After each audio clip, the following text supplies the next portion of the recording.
S, ಇದೀಗ ಮತ್ತೊಂದು breaking news ಸಿಗ್ತಾ ಇದೆ. ಬೀದರ್ ಜಿಲ್ಲೆ ಭಾಲ್ಕಿ ತಾಲೂಕಿನ ದಾಡ್ಗಿ ಕ್ರಾಸ್ ಬಳಿ ಬಸವೇಶ್ವರ ವೃತ್ತ ಇದೆ. ಯಾರು ಕಿಡಿಗೇಡಿಗಳು ಮಹಾತ್ಮ ಬಸವೇಶ್ವರರ ಮೂರ್ತಿಯ ಕೈಯನ್ನ ಮುರಿಯುವಂತಹ ಕೆಲಸವನ್ನ ಮಾಡಿದ್ದಾರೆ.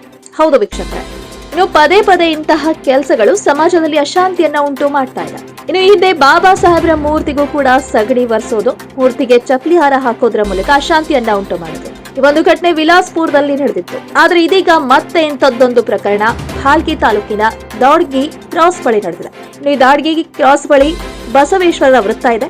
ಇನ್ನು ಈ ವೃತ್ತದ ಮೂರ್ತಿಯ ಕೈಯನ್ನ ಮುರಿಯುವಂತಹ ಕೆಲಸ ಯಾರು ಕಿಡಿಗೇಡಿಗಳು ಮಾಡಿದ್ದಾರೆ.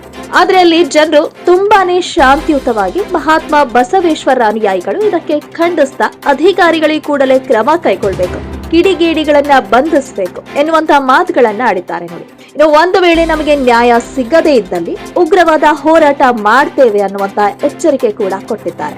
ಭಾಲ್ಕಿ ತಾಲೂಕಿನ ಘಟನೆ ಇದು. ನೋಡಿ, ಜನಸಾಮಾನ್ಯರೆಲ್ಲರೂ ಎಷ್ಟು ಶಾಂತಿಯುತವಾಗಿ ತಮ್ಮ ಹೋರಾಟವನ್ನ ಇಲ್ಲಿ ಮಾಡ್ತಾ ಇದ್ದಾರೆ. ಈ ವಿಡಿಯೋದಲ್ಲಿ ತಾವು ನೋಡಬಹುದಾಗಿದೆ. ಪದೇ ಪದೇ ಇಂತಹ ಕೆಲಸಗಳು ಸಮಾಜದಲ್ಲಿ ಅಶಾಂತಿಯನ್ನ ಉಂಟು ಮಾಡ್ತಾ ಇದ್ದಾವೆ. ಭಾಲ್ಕಿಯಿಂದ ಸೈಮುಲ್ ವರದಿ.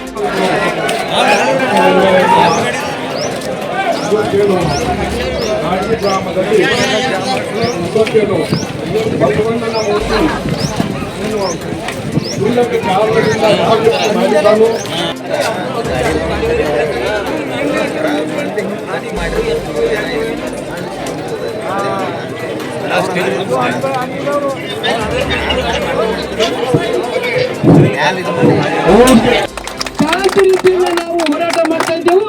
ನಾವು ಯಾವುದೇ ರೀತಿಯ ಗಲಭೆ ಮಾಡ್ತಾ ಇಲ್ಲ. ಒಂದು ವೇಳೆ ನಮಗೆ ನ್ಯಾಯ ಸಿಗದಿದ್ದಲ್ಲಿ, ನಮಗೆ ಅನ್ಯಾಯ ಆಗ್ತಾ ಇದ್ದಾಗ ನಾವು ಹಿಡಿದೆತ್ತು ಉಗ್ರ ಹೋರಾಟಕ್ಕೆ ನಾವು ಒಂದು ಸಹನೆಯಿಂದ ಹೋರಾಟ ಮಾಡ್ತಾ ಇದ್ದೆವು. ಈ ಸಹನೆ ಕಟ್ಟ ಹೊಡೆದಂತೆ ಇಲ್ಲಿ ಬಂದಂತ ಅಧಿಕಾರಿ ವರ್ಗದವರು ಬೇಗನೆ ತಾಲೂಕಿನ ದಂಡಾಧಿಕಾರಿಗಳನ್ನು ಕರೆಸಿ